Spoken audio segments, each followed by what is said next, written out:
Last winter, a 72-year-old listener wrote to me about a moment that still gives me chills. She was alone in her kitchen, making tea, nothing unusual. Then suddenly, when she tried to call out to her daughter in the next room, the words came out twisted, slow, slurred. She panicked. But, somehow, she remembered a simple sentence her doctor once taught her. She said it out loud, and that tiny moment of clarity saved her life. She recognized something was wrong before it became irreversible. And that's why we're here today. I'm Dr. Howard Tucker, neurologist, longevity physician, and someone who's spent decades studying how seniors can recognize the earliest warning signs before the body fully breaks its silence. Slurred words aren't always a stroke.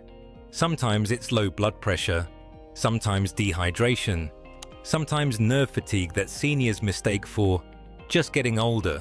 Something we've discussed often in this podcast, where symptoms get mislabeled or ignored, which you'll remember from our episodes on circulation, collagen decline, and neural fatigue. And joining me again today is a man whose wisdom stretches across a century. Dr. Shigeaki Hinohara, legendary Japanese physician and global longevity expert. He has guided thousands of seniors in recognizing the early quiet clues the body gives long before a true emergency appears. His insights have shaped the way we understand nerve signals, circulation patterns, speech disruptions, and sensory changes in aging adults, themes we've explored many times here with his unique clarity and depth. Thank you, Howard. When a senior suddenly slurs a word, especially when they're alone, it can be terrifying. But most episodes are not the catastrophe people imagine. The body often sends a warning first, a soft tap before the loud knock. And a single sentence spoken out loud can reveal whether the brain is misfiring or simply asking for help. That difference, when understood quickly, can protect speech, mobility, and independence. And that's exactly what we're covering today. The sentence to say, why it works, the science behind what slurring really means, and how seniors can check themselves safely in the very moment when panic usually takes over. We're going to break down the internal signals, blood flow, nerve conduction, oxygen dips, that often mimic stroke, yet respond quickly when recognized early, concepts we've seen in our episodes on circulation and neural clarity. Yes. And many seniors don't realize this. The body gives you a chance, a moment of decision. And if you know what to do in that moment, you keep control instead of losing it. But here's the important part. We're not revealing the full test yet. Not the sentence, not how to interpret it. Because we want you to truly understand what's happening inside the brain first. It's simple, but it's powerful. And once you hear it, you'll never forget it. Stay with us. What you learn today may be the reason you stay safe tomorrow. So doctor, let's get right into it. When a senior suddenly slurs a word, the first fear is always stroke.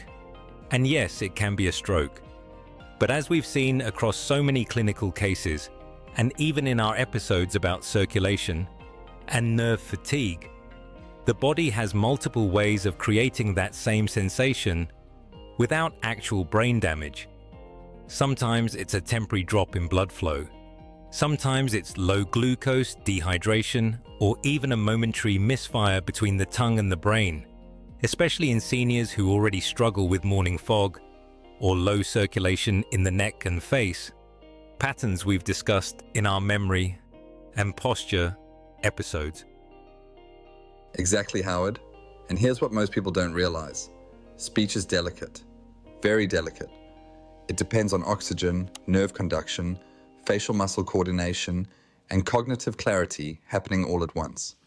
If even one of those elements slows by a fraction, the words come out uneven, slurred, sticky, heavy.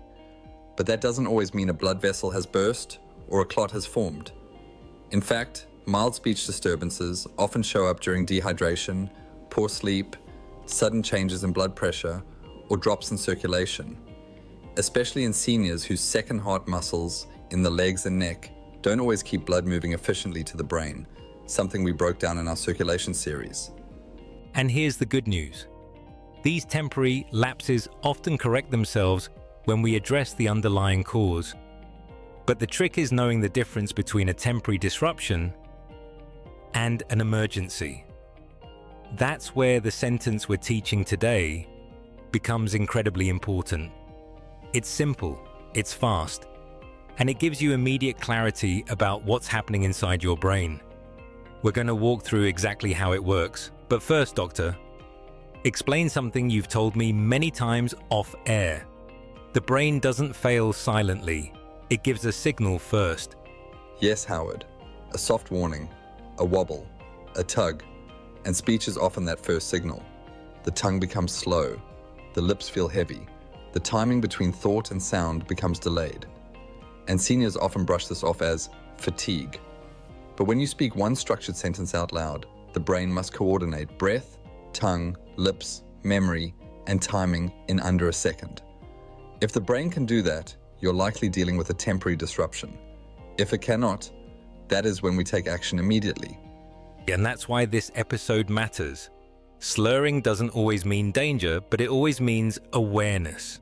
And this simple test gives that awareness instantly. Doctor, before we teach the sentence itself, I want people to understand why it works.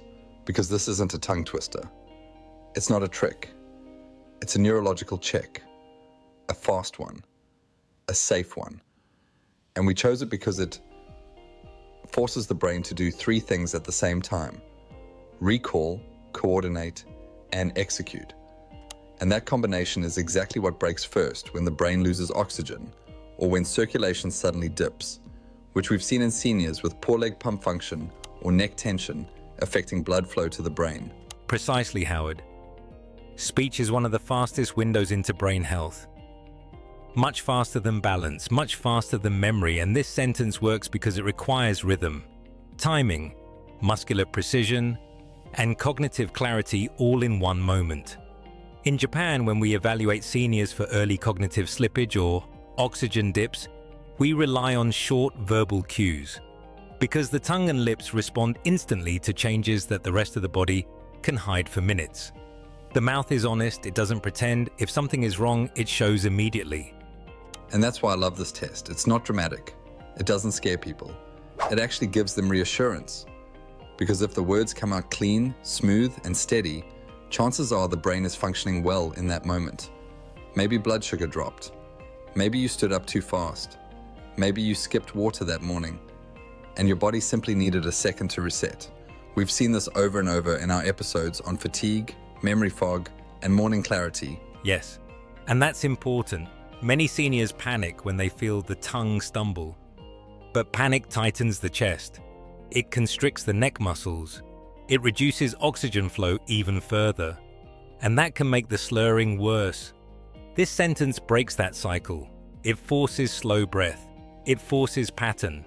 It forces focus. Those three things stabilize the nervous system long enough to see what's truly happening. And doctor, something you said backstage really struck me. You said the brain likes order. And this sentence gives it order. Exactly. The brain thrives on structure, even during distress. When you speak a structured sentence, you're asking your mind to snap into alignment. And if the brain can align, even briefly, you have control. You are not powerless. You're not waiting helplessly. You're participating in your own safety. And in a moment, we'll finally reveal the sentence and walk step by step through how to use it alone at home, including when to repeat it and when not to waste time repeating it at all. All right, doctor, this is the moment many listeners have been waiting for. Let's reveal the sentence. It's simple, it's short, and it's designed to test the brain, the tongue, and the breath all at once. Here it is. Today is a good day to stay awake. That's it. 11 easy words. But neurologically, it's powerful. It has rhythm. It has alternating consonants. It has vowel shifts. It forces the lips, tongue, and vocal cords to work together. And because it's a positive sentence, seniors don't tighten with fear when they say it. They relax into it. And relaxation is what lets us hear the truth in their speech. Beautifully said, Howard. And let me add why this specific sentence works so well. The phrase "good day" requires a clean G sound. The brain must send a quick, precise signal to the tongue and throat. Stay awake requires a long vowel, a steady breath, and fine control of the lips. These are exactly the areas that falter when the brain is struggling with oxygen delivery, circulation issues, or sudden neurological misfires, especially in people with neck tension or reduced blood flow to the brain, which we've seen in posture and circulation cases. So if you're alone and a word comes out slurred, slow, or distorted, here's what you do. Sit down, place both feet on the floor, take one slow breath in through the nose, then say the sentence out loud. Today is a good day to stay awake. Don't rush it, don't force it, just speak normally. If the words come out clean the second time, chances are the issue was temporary. Low blood pressure, dehydration, a circulation dip, even fatigue, something we've discussed in our cognitive and memory clarity episodes. Yes, and this is crucial. If the sentence becomes clear on the second attempt, your brain is responding to oxygen and rhythm. That is a good sign. But if the sentence is still slurred, or if you cannot get through it even once, that is not fatigue, that is a red flag. And in that case, do not lie down, do not wait it out. Call emergency services immediately. Time matters. Speech breakdown is one of the earliest clues of stroke, and seniors who respond within minutes have far higher recovery rates. And that's why we teach this, not to scare anyone, but to give you power. Because when you know what to say, you know what to do. And that single sentence creates clarity when everything else feels confusing. Doctor, let's dig deeper into something people overlook. Seniors often think slurring is only about the tongue, but the voice itself, the tone, the pacing, the breath, can reveal what's happening inside the brain within seconds. We've seen this in circulation cases, memory clarity episodes, even in posture-related studies, where restricted blood flow affected speech and cognitive speed.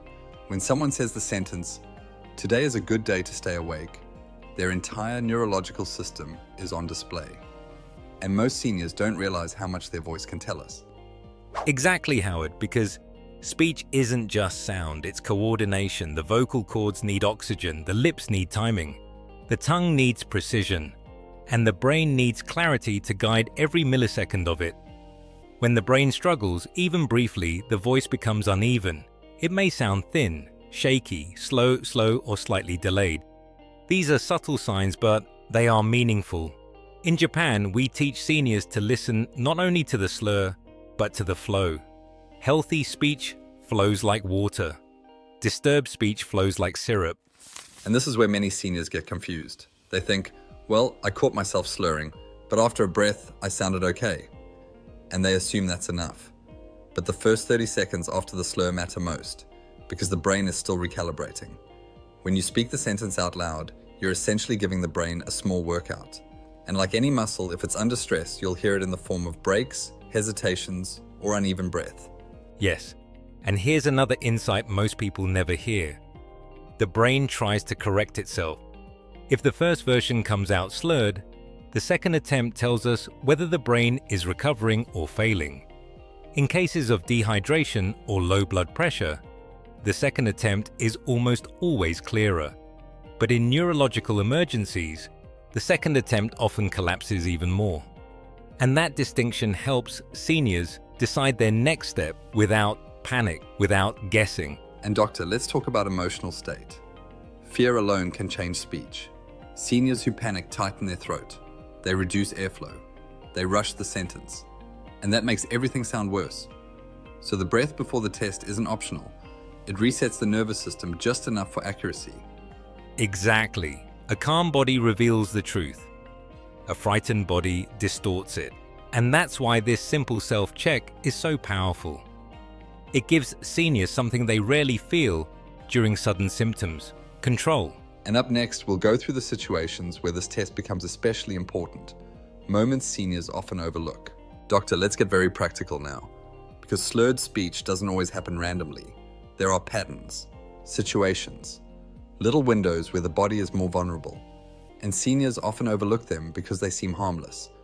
We've seen this with circulation dips, memory fog, sudden blood pressure changes, and morning cognitive slowdowns in many of our earlier discussions.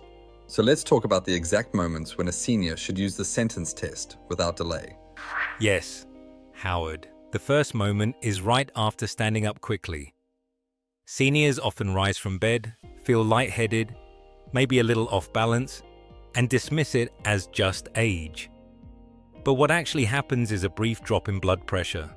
And if the brain doesn't get oxygen fast enough, speech can falter. So if you stand up and feel dizzy, fuzzy, or hear your voice wobble, sit back down and say the sentence. Another moment is during fatigue, especially late afternoon. Seniors describe their thoughts slowing, their tongue feeling too big, their words dragging, and they assume it's normal end-of-day tiredness. But as we saw in our memory and cognition episodes, fatigue can mimic neurological symptoms almost perfectly. So if your words stumble while you're tired, don't brush it off. Test yourself. The third moment is after dehydration. A dry mouth does not cause slurring, but dehydration does something else. It thickens the blood and lowers circulation speed. That reduces oxygen to the brain. A senior might notice it after a long walk, after cleaning the house, or simply forgetting to drink water all morning. If your speech feels heavy after thirst, use the sentence. And here's one seniors rarely think about. During emotional stress, anxiety tightens the jaw. It shortens the breath. It reduces airflow to the vocal cords. And in that state, speech coordination can slip.